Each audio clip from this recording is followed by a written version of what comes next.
Welcome to the channel. We're excited to explore ideas that shaped Western civilization and the world in this series. Our goal is a family-friendly vibe, though sensitive topics might pop up. As such, viewer discretion is advised. When guest speakers join us, we'll ask them to keep in line with our standards, but we can't promise that. Our aim is to break down concepts clearly and concisely without oversimplifying, and focus on discussion of ideas, not necessarily the promotion of them. Satire, nuance, and devil's advocate moments might arise, so context matters. The channel and its team don't officially back any views that are discussed. We'll adapt as we go, and we'd love your civil, constructive input. Check descriptions and comments for info. Our goal, to be open-minded, evolving, and exploratory. Thrilled to have you here.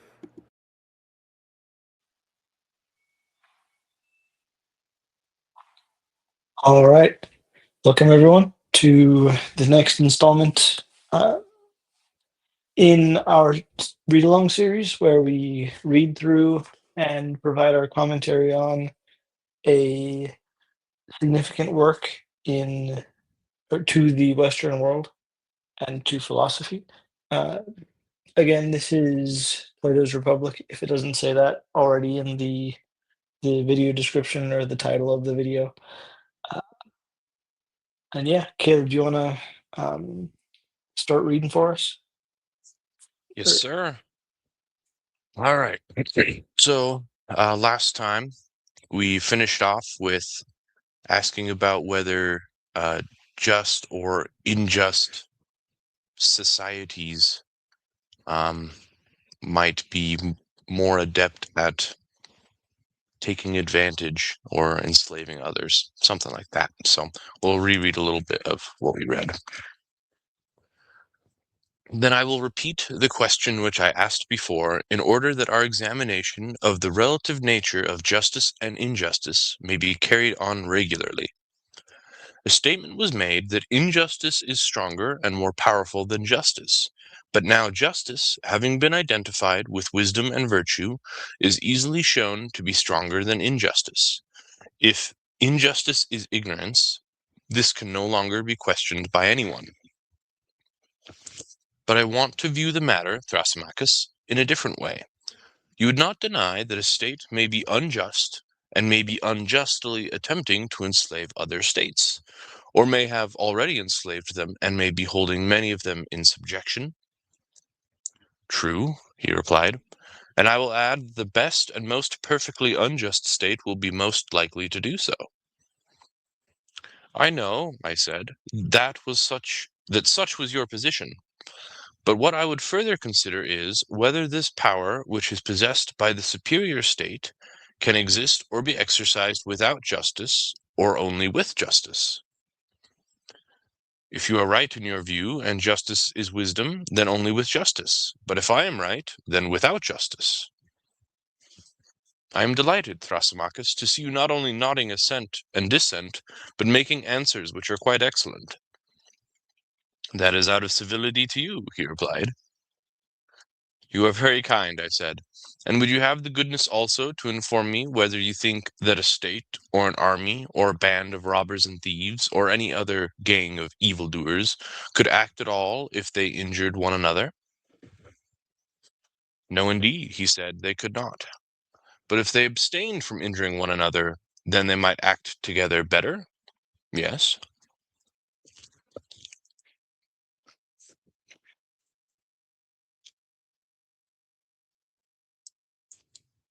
No. Any thoughts so far, Bryce?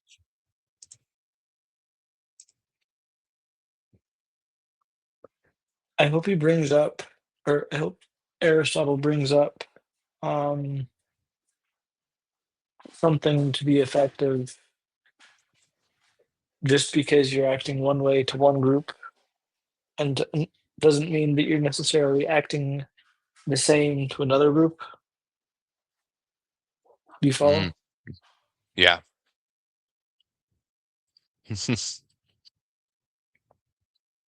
You can always justify evil actions as long as you consider others part of an enemy group. You can say that again. We should put that in Um, the description. would you make a note of that? Yeah.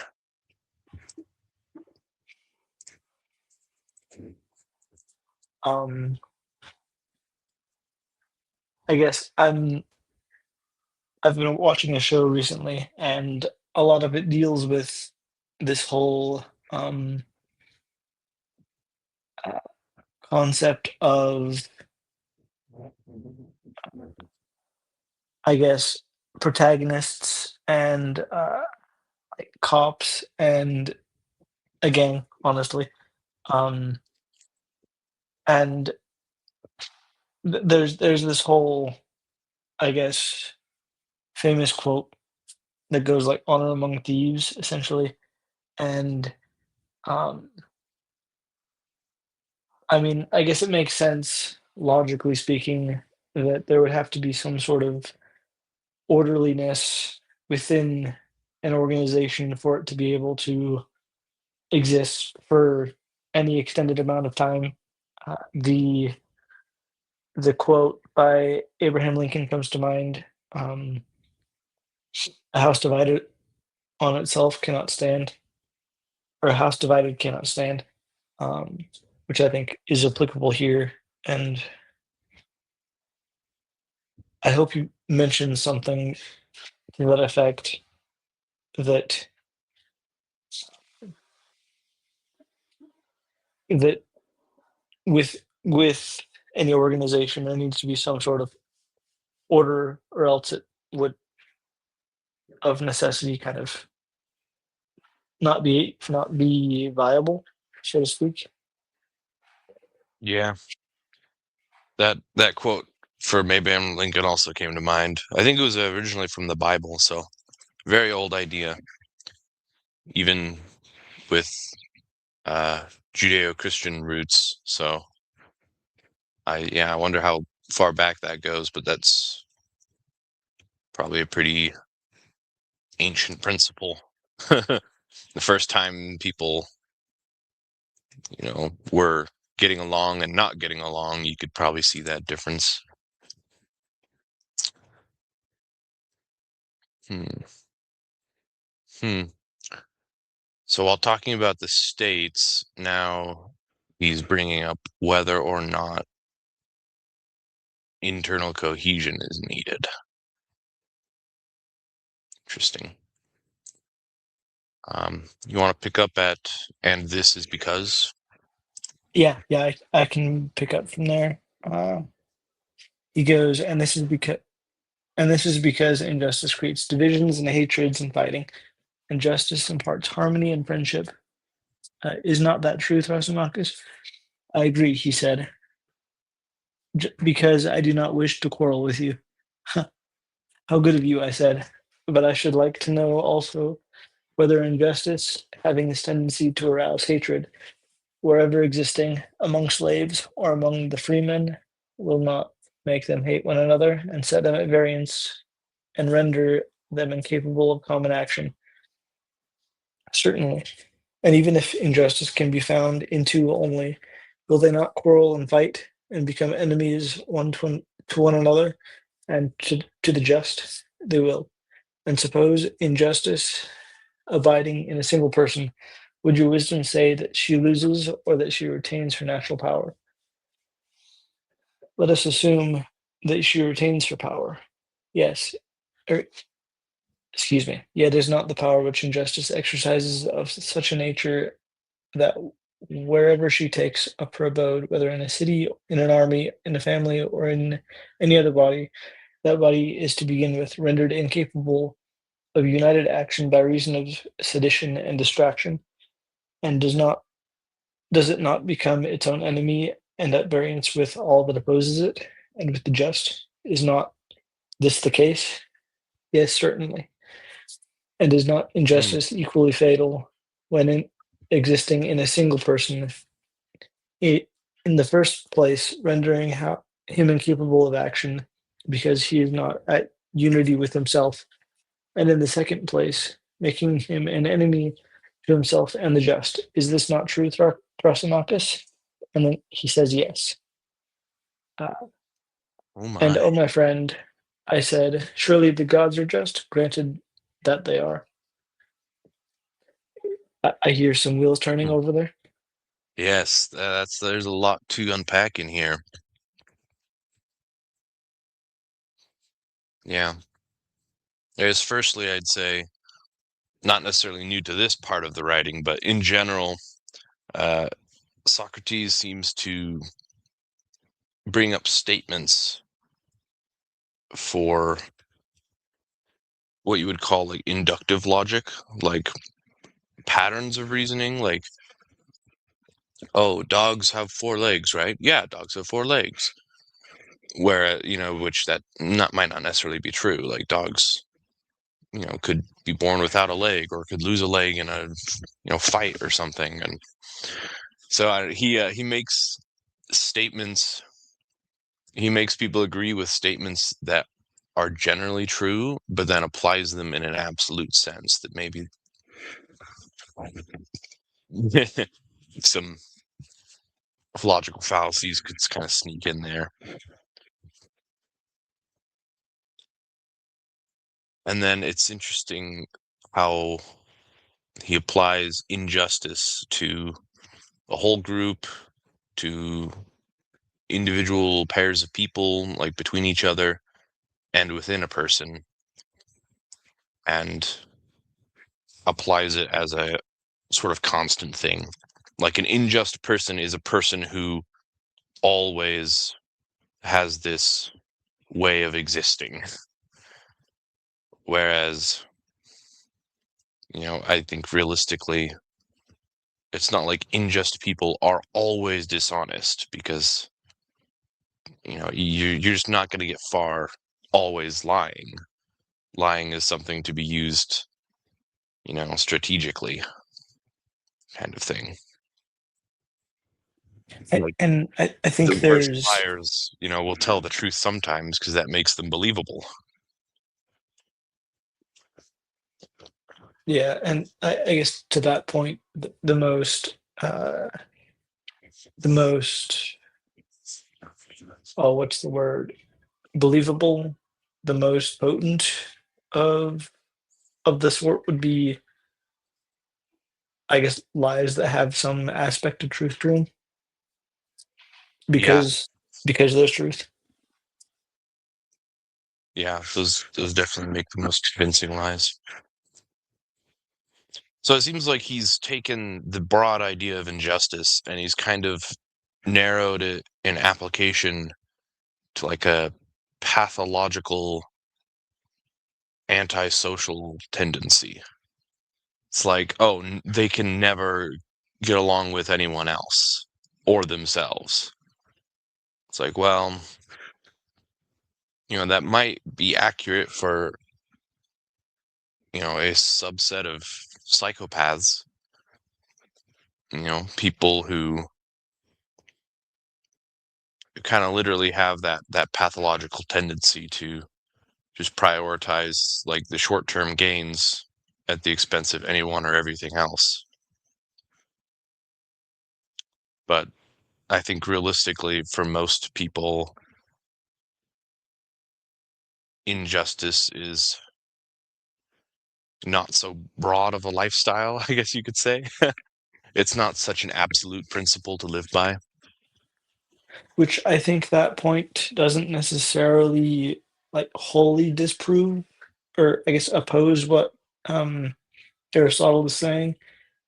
Uh, I think he's looking at it from a point of like total and complete injustice, where Uh, like that total and complete injustice would be, uh, forgive the use of fancy college book learning words, but like antithetical to any action. Um, where I mm, think in the case that you're describing, there could be, uh, I would say even Aristotle would agree that there's, in a case where somebody's only partially unjust, that there is still, some capacity for action. yeah. I mean, I say that's probably accurate, like in terms of who he is talking about is the purely unjust. But I would wonder if he is going to over apply that to real life. I mean, because let's be fair, how many people are truly, purely unjust? Like, oh, they're never just, they're never fair, you know? It's like even snakes have alliances sometimes, you know? There may or may not be honor among thieves, but often there's at least cautious alliance between thieves, you know? which I would say is definitely accurate. I was reading, or I listened to this commentary on, oh, what's his name? Tolkien, and they were talking about, or the presenter was talking about how he has some quotation where he says that there's no such thing as like total and complete evil, uh, and that evil is not necessarily a concrete thing. It's more the absence of good. Mhm. Yeah. So I guess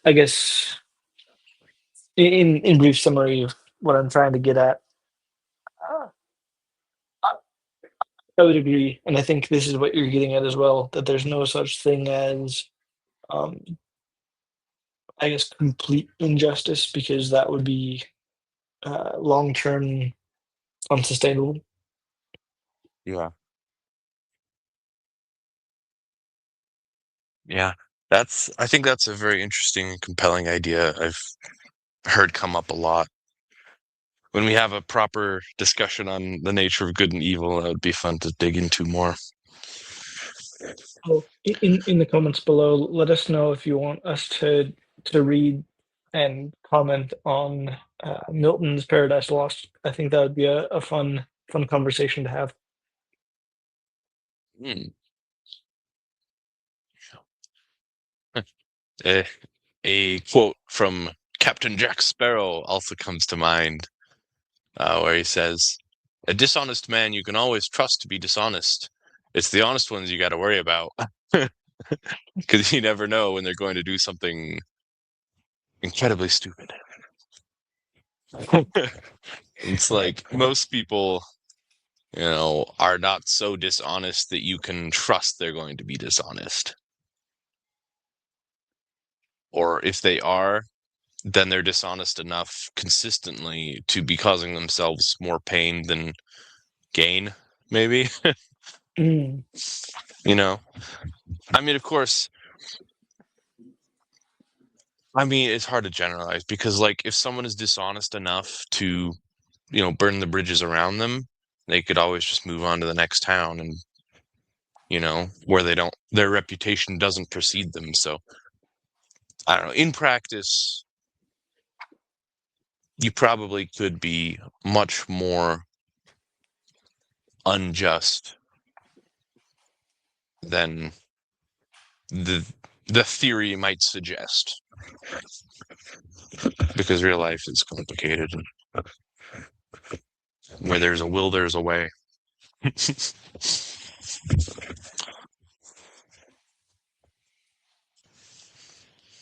hmm. Do you want to take over reading Yeah. from the paragraph after, granted that they are? Yes. So unjust leads to inunity, and the gods are just. But if so, the unjust will be the enemy of the gods, and the just will be their friend. Feast away in triumph, and take your fill of the argument. I will not oppose you, lest I should displease the company. Well then, proceed with your answers, and let me have the remainder of my repast.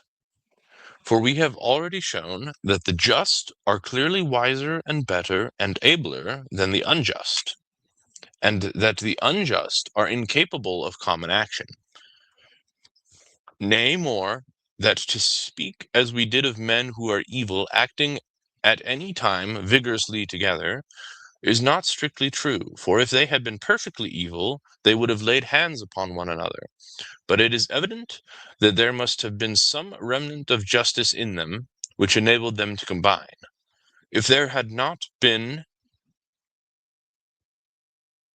they would have injured one another, as well as their victims. They were but half villains in their enterprises, for had they been whole villains, and utterly unjust, they would have been utterly incapable of action. That, as I believe, is the truth of the matter, and not what you said at first. But whether the just have a better and happier life than the unjust is a further question which we also proposed to consider. I think that they, and for the reasons which I have given, but still I should like to examine further, for no light matter is at stake, nothing less than the rule of human life.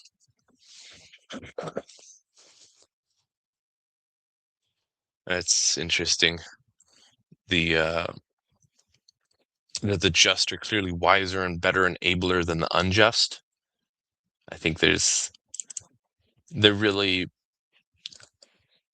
I guess, conflating their different moral scales, or they're kind of treating everything as in the same category.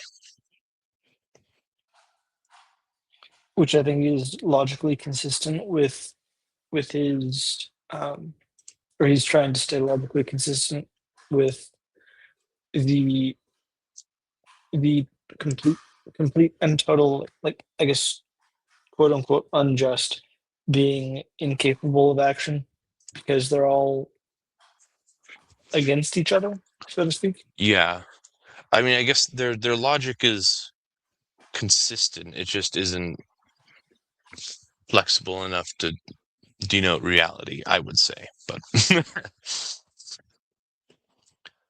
yeah, like Jordan Peterson made a comment that I think was rather interesting in one of his discussions or interviews or something, or lectures, about how basically even the purely like psychopathic people, if they were wise, they would still basically support and engage in a cooperative social situation, like a social environment, like society. Like even a wise psychopath would be pro society because it gives them much more practical advantage than being, absolutely against everyone. Because I mean, as he kind of described it, like being a psychopath is prioritizing your short-term success at the expense of others. Like, it's not necessarily being anti everyone. It's not evil in a traditional sense. It's just not really caring. So, this formulation of unjust is more like anti everyone.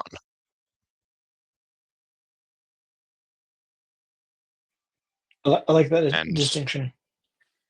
yeah. Yeah. So I guess I do like that he addresses that people are but half villains. Which I think is generally the rule, so to speak. Yeah. Because being fully so, I agree, would be kind of like Aristotle and Jordan were saying, or are saying, being fully so be would render you kind of incapable of any action in the extreme. Mm, yeah. Well, I'll keep reading. In the words Proceed. of in the words of Thrasymachus, proceed. Proceed. proceed. I will proceed by asking a question. Would you not say that a horse has some end? I should. And the end or use of a horse or of anything would be that which could not be accomplished or not so well accomplished by any other thing? I do not understand, he said. Let me explain. Can you see except with the eye? Certainly not. Or hear except with the ear? No. These then may be truly said to be the ends of these organs? They may. But you can cut off a vine branch with a dagger or a chisel, and in many other ways? Of course. And yet not so well as with a pruning hook made for the purpose. True. May we not say that this is the end of a pruning hook? We may. Then now I think you will have no difficulty in understanding my meaning when I ask the question whether the end of anything would be that which could not be accomplished or not so well accomplished by any other thing. I understand your meaning, he said, and assent. And that to which an end is appointed has also an excellence. Need I ask again whether the eye has an end? It has. And has not the eye an excellence? Yes. And the ear has an end and an excellence also? True. And the same is true of all other things. They have each of them an end and a special excellence? That is so. Well, and can the eyes fulfill their end if they are wanting in their own proper excellence and have a defect instead? How can they, he said, if they are blind and cannot see? You mean to say, if they have lost their proper excellence, which is sight, but I have not arrived at that point yet. I would rather ask the question more generally, and only inquire whether the things which fulfill their ends fulfill them by their own proper excellence, and fail of fulfilling them by their own defect? Certainly, he replied. I might say the same of the ears. When deprived of their own proper excellence, they cannot fulfill their end. True. And the same observation will apply to all other things? I agree.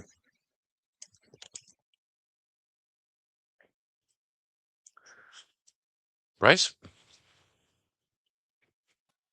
Yeah, I'm still here. Um, I was just thinking. I wonder if when he mentioned like excellence, if he's or if the translator is translating something that's pointing to like what something excels at, or like what something is made to do. Hmm. I Yeah, think that I think so. makes sense within the context of this line of questioning. Yeah. Yeah. And excellingness. Because I guess within that with that or within that framework, uh, the distinction between like the ends of a thing and its excellence makes sense Hmm. in like what it is used for and what it is Yeah. good at doing. Like its purpose and its effectiveness. Yeah, yeah. Because I guess you could Yeah. use an eye as a projectile, so to speak, but an eye excels at interpreting visual stimuli at the risk of being Hmm. overly pedantic. Yeah. I do think there's a little room for nuance here. Like, there could be,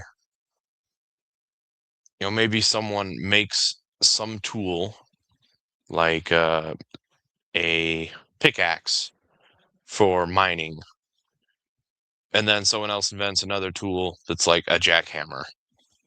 It's like, well, the jackhammer is going to be the better thing, and so the pickaxe is not really going to make mining easier anymore, or it's not going to be the best thing. Of course, they didn't necessarily say it would be the best, but it basically allows things to be accomplished or things could not be so well accomplished without it. And so that's not really true once there's a better alternative. But the purpose of a pickaxe is still to be able to dig, even if a jackhammer or some fancy drill might be better.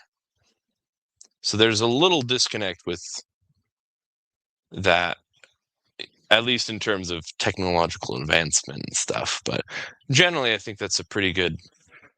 This is one of the more safe generalizations for them to make. I wouldn't You want to pick up? say. Oh, Uh, I, I just have one small, I guess, point that I want to attempt to get across.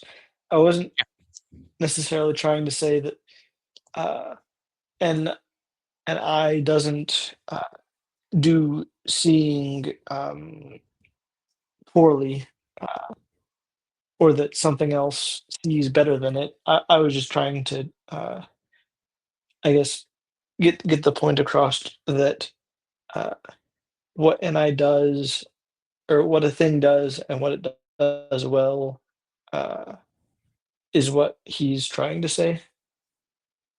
yeah, Would you yeah. agree? No, yeah, I agreed with what you said. I was just giving my own thoughts. It wasn't meant to be a response to you.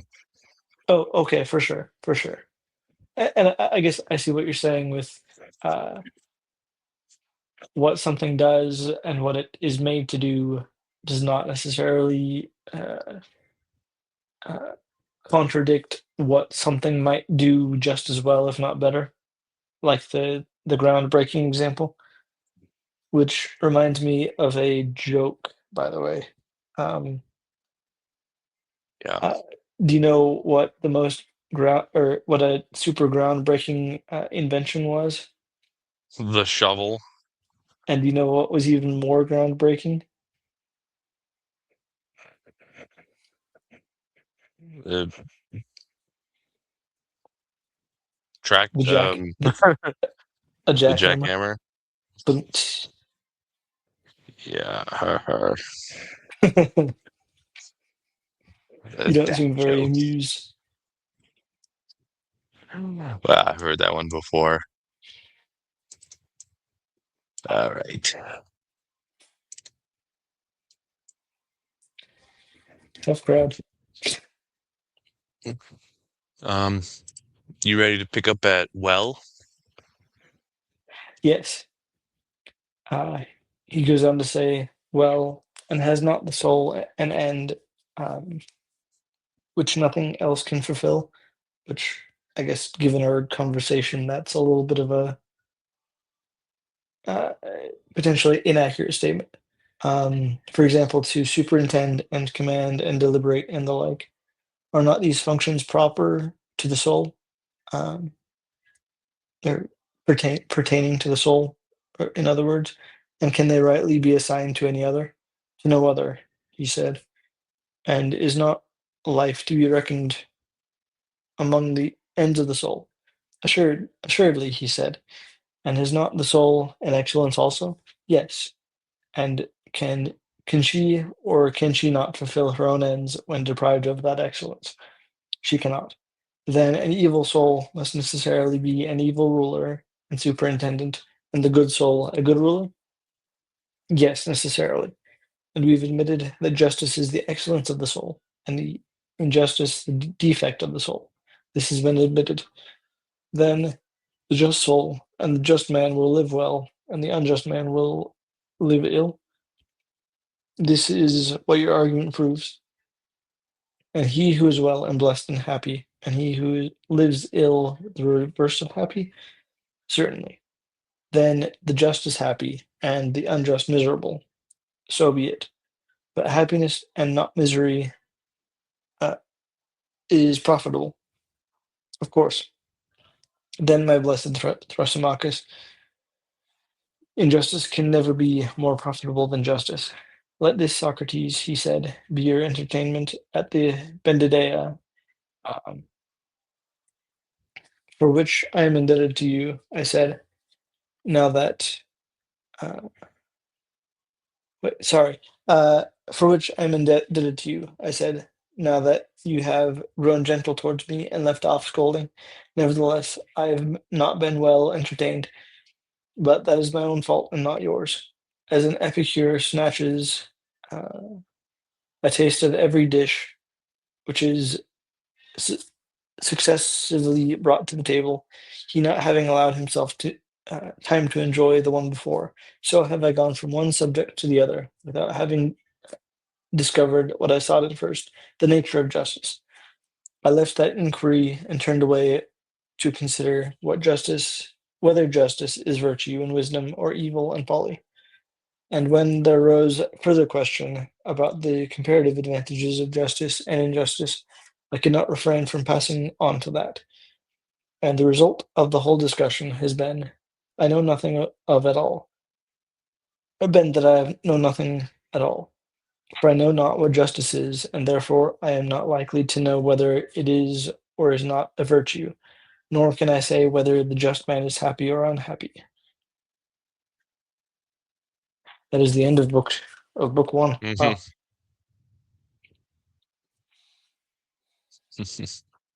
So Darn, he's that's like, kind of a well, disappointing end of the first book, at least. it's like, well, our conversation wandered, so I didn't really learn anything. Ugh, It is a interesting. Some final thoughts, though. Like the purpose of a soul, that which it ought to excel at, is essentially to reason and to like direct. And so a good soul directs your life to live well and to be happy. And a poor soul does not. And so you live ill and are miserable. which at the same time, to I guess to invoke what Socrates was saying, he didn't or they didn't necessarily come to a conclusion of whether or of the nature of justice, whether it's a good thing or a bad thing. Um, I guess they did talk about whether uh, somebody is happy or uh, whether it's a somebody can be happy with justice or not. Um, but I guess to that same to the point, they didn't necessarily, uh, I guess, define or describe justice completely, or yet, I should say. Yeah.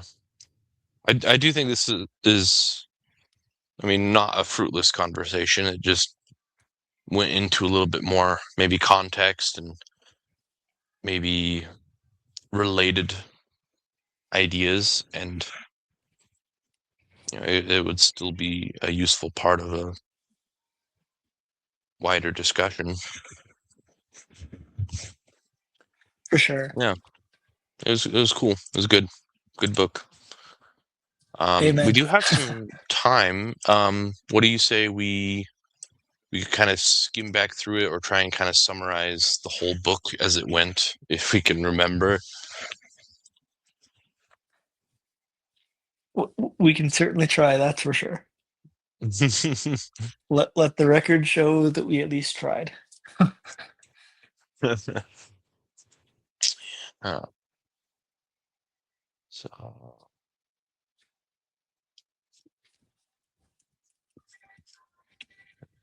having a hard time finding the beginning of this. And while you're doing that, I'm also trying to figure out more context into what special excellence is uh, in Plato's Republic.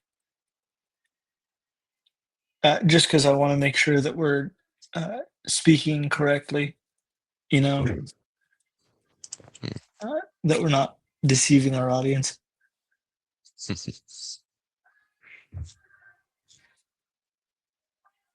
Okay. So yeah, special excellence refers to this Greek word arete, which means the following, and I'll add it to the screen so that you, the audience, can like see what I'm talking about. Uh, Hmm. Essentially, the Sure. peak performance of a thing's proper function. Hmm. So kind of what a thing is, what it's made for, and what it does well. Um, I guess all kind of combined into a singular thing. Um,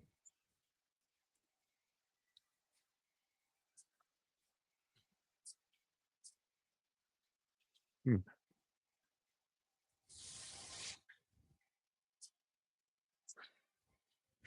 All but righty. yeah, this. Oh, go ahead. Yeah. You have Oh, something to say? I was just gonna uh try and summarize the book. Did you have another thought? Oh, I, I was just gonna mention that I thought the part of the conversation about whether wisdom, uh, whether being wise is a good thing or not, and the whole conversation about whether the good are just, or um or sorry, whether the wise are just or good. Um, and whether injustice is conflated with folly or foolishness, so to speak. Yeah. Yeah, I think it was in their formulation. Yeah, So, let's see. I think they start off with justice as just speak the truth and pay your debts. And then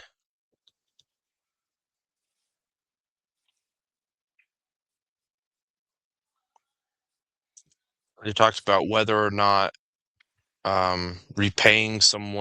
repaying a debt to someone might always be for their good or their benefit, like if they're not in their right mind.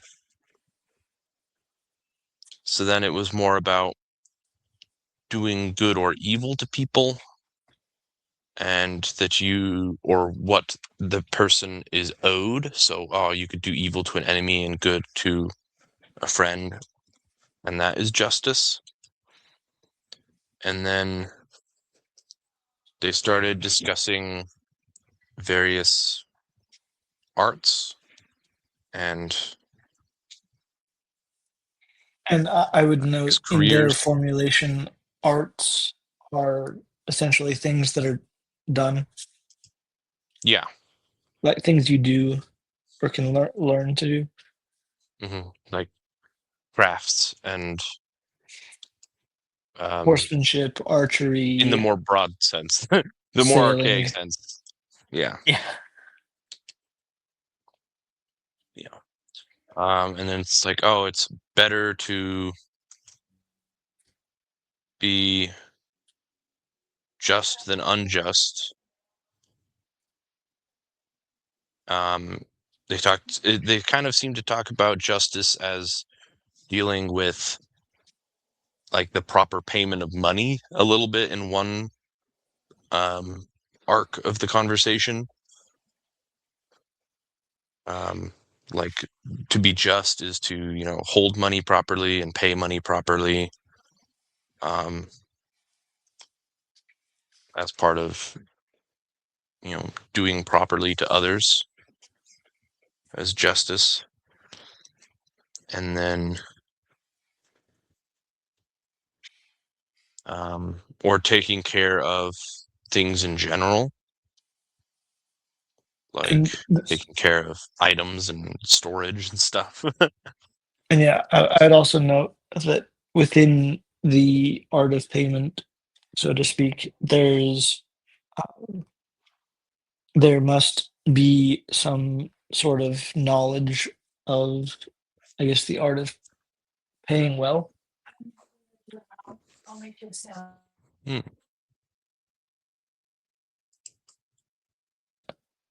Oh, give me a minute. I'll be right back. Okay. And then I'd also put add that there's an aspect of like knowing when and how to pay someone well, whether that's It's a really okay. nice feature. Okay, we're back. I don't know if this is gonna manifest in the recording, but I was just trying to get across that within the art of payment, there's also, I guess, a subsequent art of, I guess, wisdom of knowing how what someone deserves, Oh yeah, yeah. like what payment somebody deserves, whether that's uh, and that's like strictly in the general transactional sense um, of like I guess Newtonian physics would be a good example of that, where uh, what what is just of a thing um, to do when acted upon by a certain force is to react with an equal and opposite force. I think that fits within the principle that they're getting at in I guess part of the conversation. Hmm.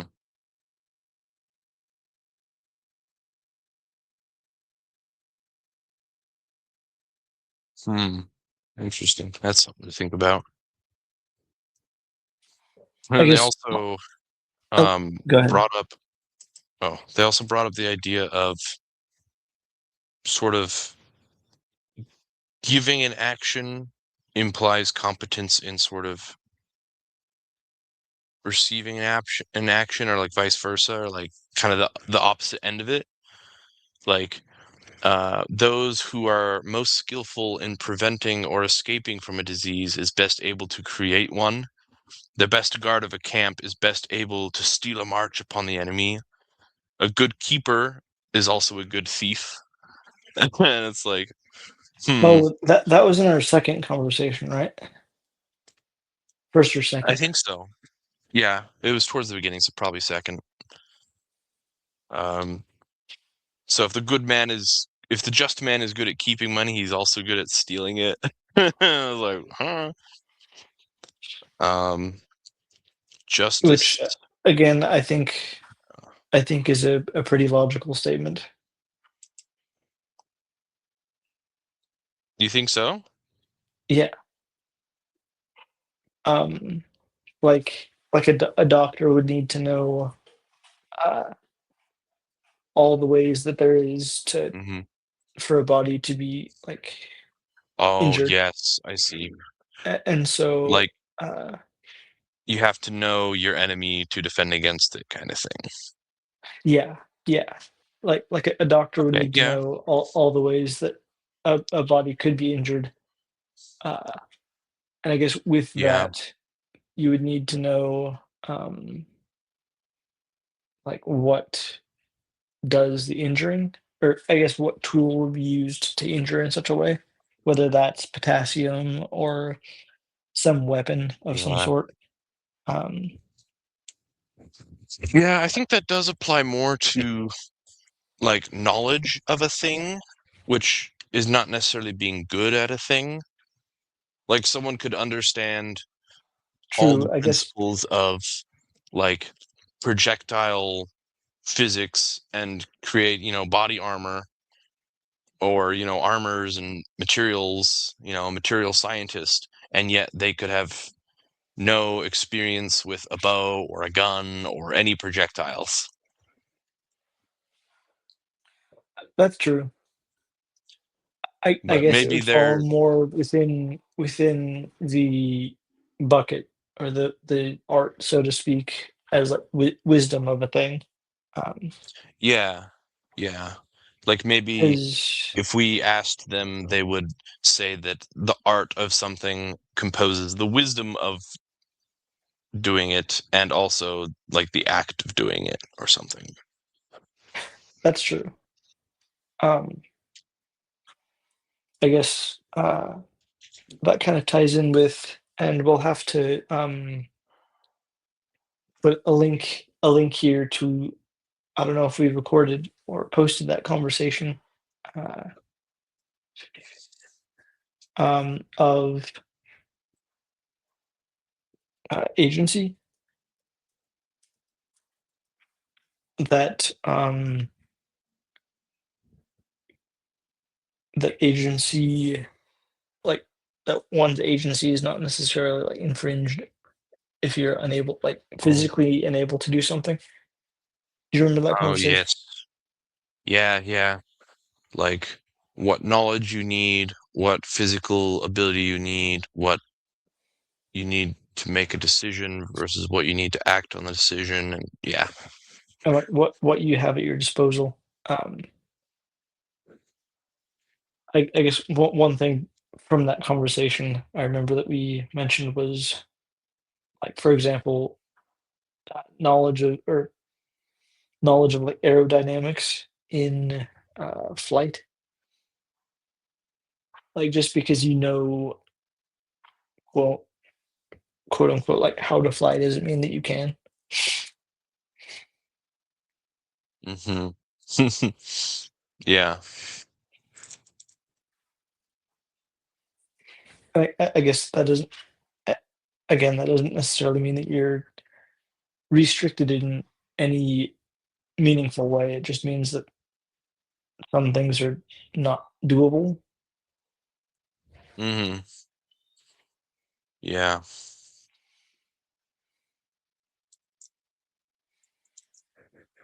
Or I guess, in other words, you're not a, uh, dep- you're not able to not choose something that isn't a choice in the first You're place. not able to not choose something that wasn't a choice. I don't know what I'm saying. I'm tired. We should stop this recording. Well, let me uh, finish giving a little review real quick. sure. It's just skimming through. They talked about some people may seem to be good or evil, and so there's, you know, good or evil according to your view versus whether or not they're actually good or evil. Do good to the just and harm to the unjust.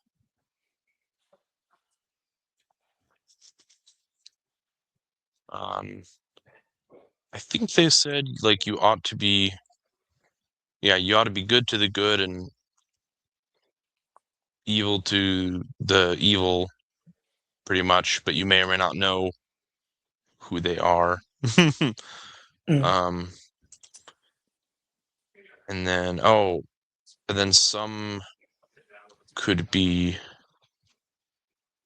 you could injure, and I meant maybe like injure the art of someone, like inhibit, maybe not necessarily physically injure, but you could injure others, but not by doing an art. Like being a good musician doesn't make others unmusical, or a horseman does not make other people bad horsemen. And so the the just by justice cannot make other men unjust. Um, so you can't, I guess,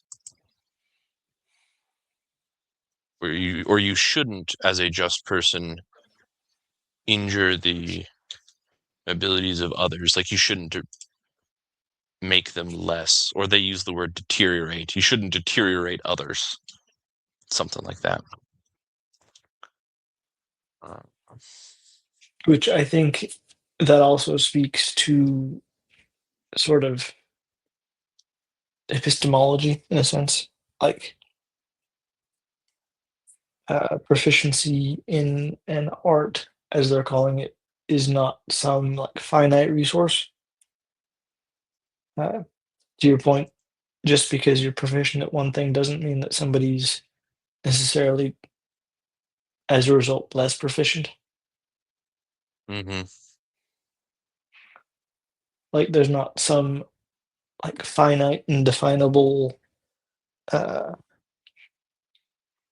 resource of proficiency in some art where you must of necessity take from another person to get to gain some of your for yourself. Mm-hmm. Yeah.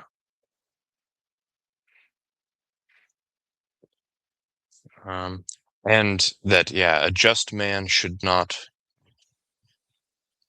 lessen others, essentially. Mm, Which, yeah, I think under their formulation, I would agree with. In our formula, in most modern thinking, we think of the negatives as their own thing.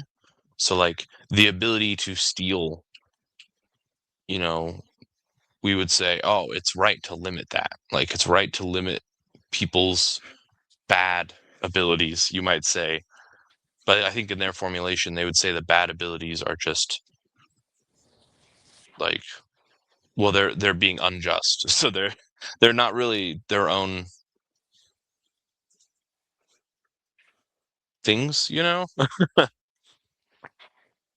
like they wouldn't be considered as things as arts, and so I don't think they would enter into the discussion the same way. mm.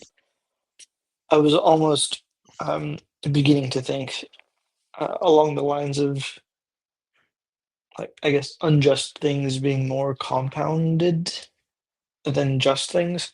Like you were saying, I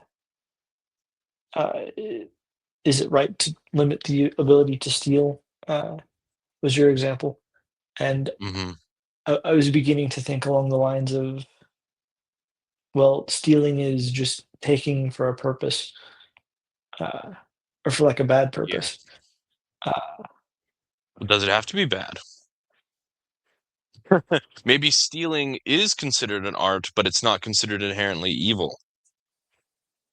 which I guess goes back to the conversation I think that we had last time, uh, where I brought up the example of the protagonist in Les Mis, Victor Hugo's Les Mis, who like stole, which is objectively an illegal practice, um, for a noble purpose in his mind. And I'm not saying whether it was or wasn't noble or a good thing, but he was trying to do a good thing while doing a bad thing. Um, Hmm. Well, then, there's people who would just flatly say, oh, war is evil, when, not all wars are the same, although they and, are often the same in many ways. They're not all the same in their moral implications.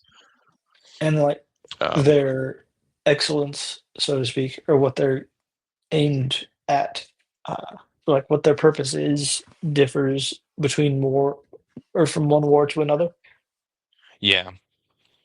So, like, for example, I think you might say there is the art of killing people with firearms or something, the art of battling, and that the just, as a just person, you ought to not inhibit the arts of others. So that could be like the right to bear arms, you might say, and that right might be used in good or bad ways. And Like, I I think, would, I guess the only pushback that I would give to that formulation would be that, and we're crossing over the hour, so we might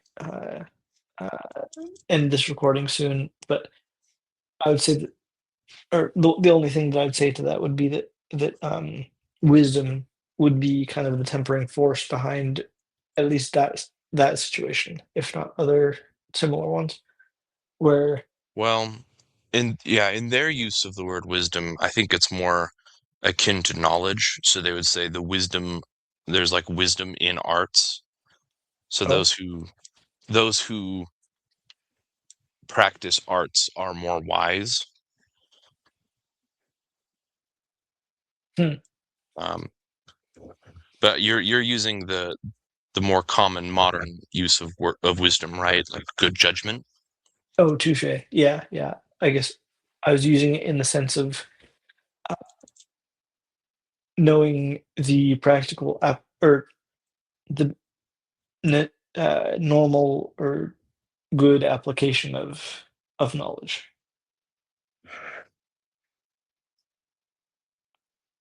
like when things apply. Mm, yeah, Like maybe there's an art of medi- being wise. like Tylenol is a medicine, but there's more to the story than it just being medicine. Like it's not the cure all for anything or for everything. Uh, or Yeah, food is good, but that doesn't mean that food is useful in every situation. yeah. Each tool to its own art. Yeah, yeah. All that to say, that's how I was using the word wisdom, which I think is more conventional and how the Yeah, listener would interpret it. yeah. Well, But yes, yeah, like you thanks said, it for has been. clarifying that definition as well. Sorry, go ahead. Yeah. Oh, It I was was just saying, yeah.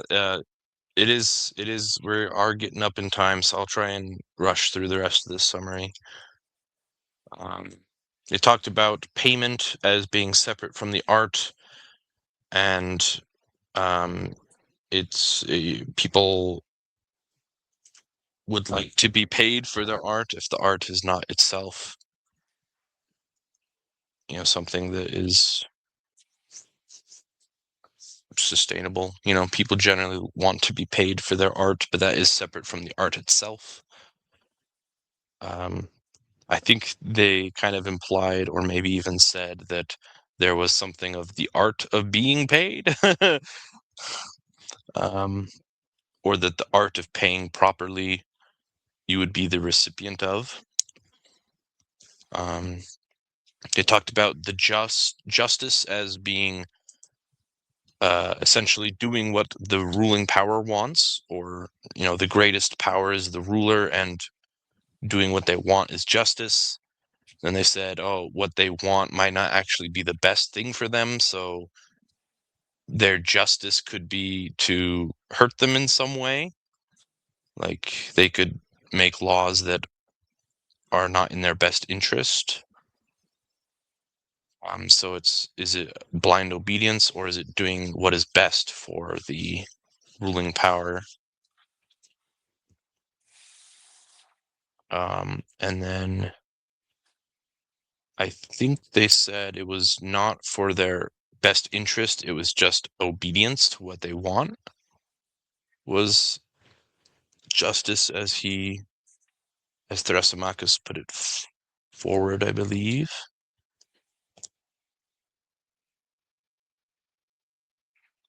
And then whether or not someone is strong, and whether or not they are the most strong, implies that they are not mistaken about their interests.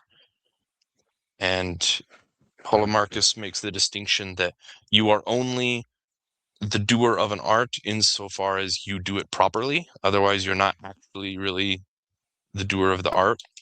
Like, you're only an artist if you're actually doing good art, otherwise you're not really an artist. And so those who rule are only properly ruling when they know what they're doing, in which case obeying them is in their best interest.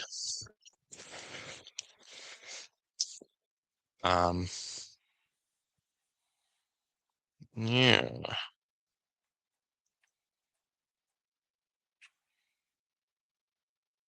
Yeah, so there's the true sense of being an art doer.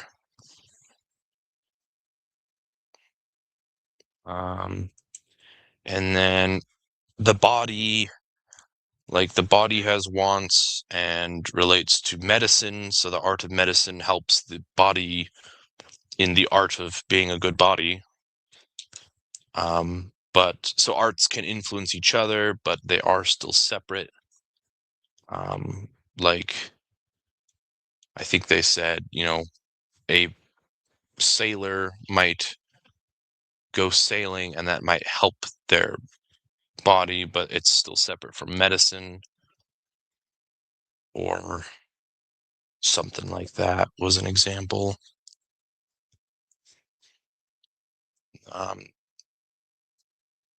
So the arts are the superiors and the rulers of their own subjects.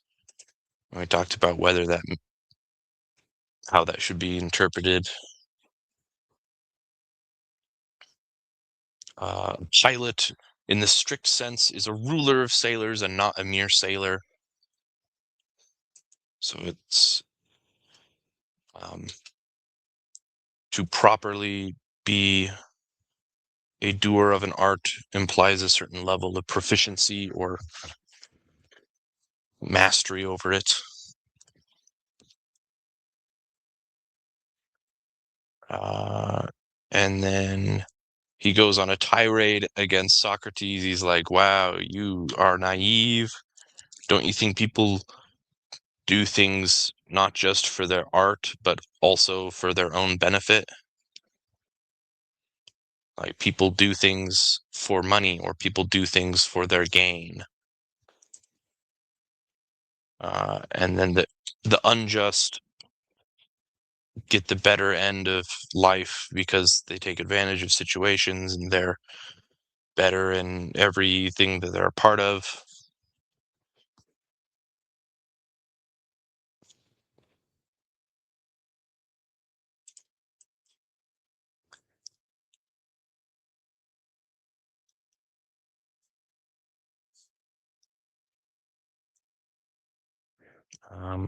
And I think Socrates kind of addresses his comment of people kind of trying to get gain, or doing things for their own advantage in doing art forms, and he says, well, that's separate from the art form, so it's not really part of the art. That's when he draws the distinction of doing an art and being paid for doing an art.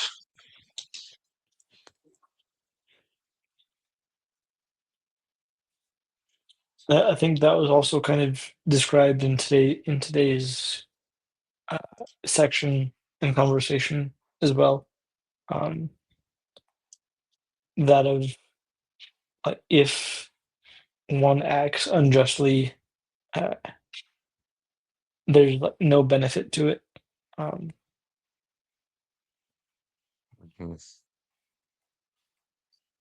Yeah. with the caveat that there's not necessarily any like wholly unjust person, because that is not sustainable in any way. Yeah. So art are concerned with the good of their subjects. So each art has a purpose, a specific purpose, not a general one. So payment is a specific outcome from a specific art.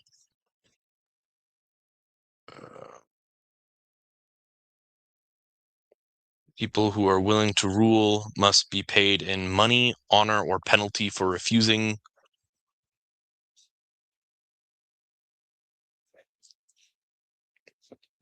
proper ruler would be properly doing the art of ruling, which would be for the good of those who are ruled, and therefore not have money as the purpose.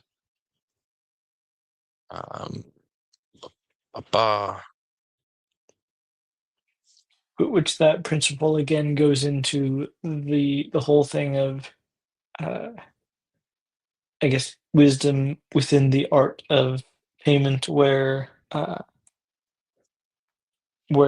it encompasses the entirety of knowing what one would deserve for provision of a certain art, whether that's a negative punish or negative payment in the form of some sort of punishment, or a positive payment in the form of uh, repayment, or a quid pro quo, or monetary, uh, not compensation. That sounds Reward. bad. Reward, yes, yeah, that's a more concise way of of putting it for sure.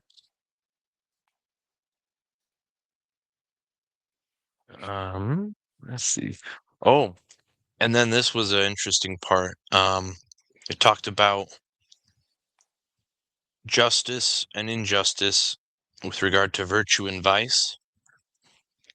And we were looking at whether virtue and vice is for a more practical or moral view, or whether they're talking about justice and injustice as more of a social idea or more of a moral idea.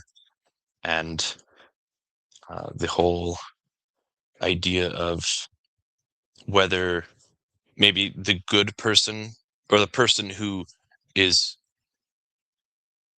doing justice or is quote unquote good, is just the rule follower, whereas the unjust person who lives by injustice is not restricted by justice, and they're the ones who are making judgment calls. And so it's more of an emphasis to be wise in the modern normal use of the word.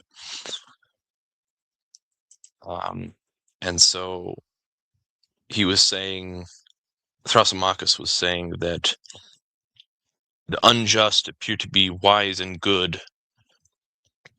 And he says justice is sublime simplicity and injustice is discretion. And then But yeah, that's not the talking of, yeah. that's the quotation that we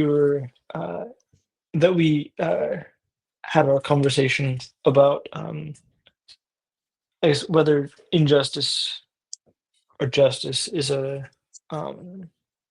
good thing, or not good thing, but whether the unjust or the unjust was wise or foolish, and then the reverse of whether the just was wise or foolish. hmm Which you might say it is good to be wise, and you have to be wise to be discerning, as you would need to be unjust at scale, to be taking advantage of a system. At scale. Yeah. Because he said, not talking about purses or, like thieves, pickpockets, small-time criminals. He's saying subduing states and nations, those who are unjust are wise and good.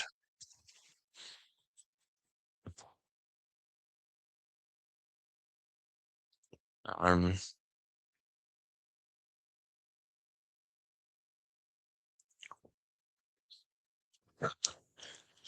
and then the just do not attempt to gain advantage over the just, but over the unjust, I think, if I remember right. And then the unjust seek to take advantage or gain advantage over everyone.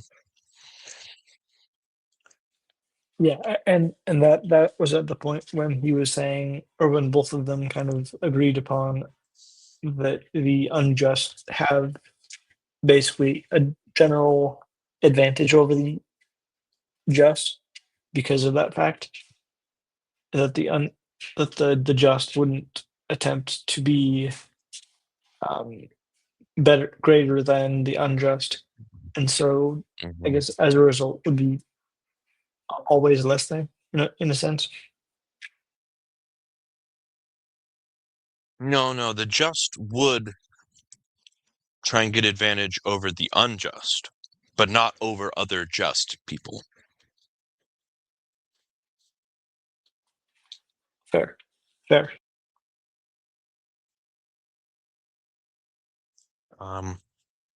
Yes, those who do arts are wise, and those who do not are foolish.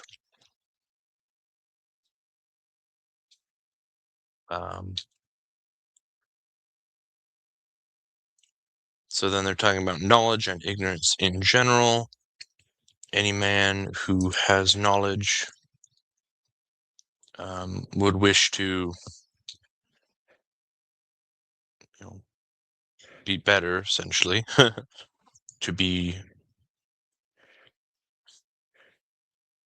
proficient. People want to be proficient in their arts.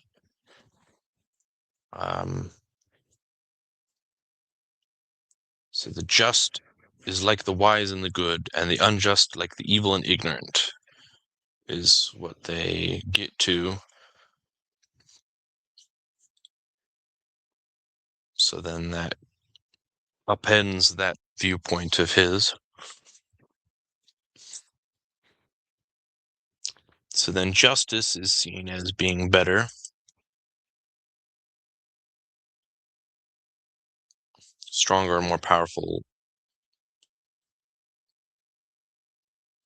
And then that is where we got to when we picked up today, where we talked about honor among thieves and being purely unjust is self-defeating and self-sabotaging because you create disunity.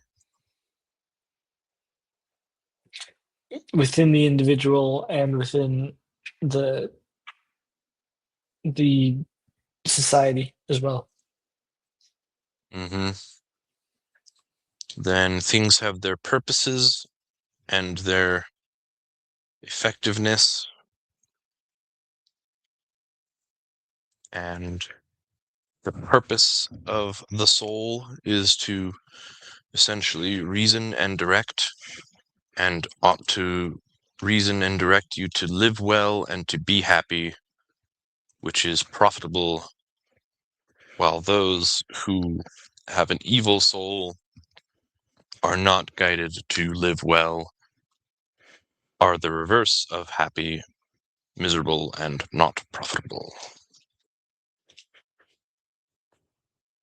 The end. What place to end off on. All right. Well, with that, I'll end the recording and play the outro.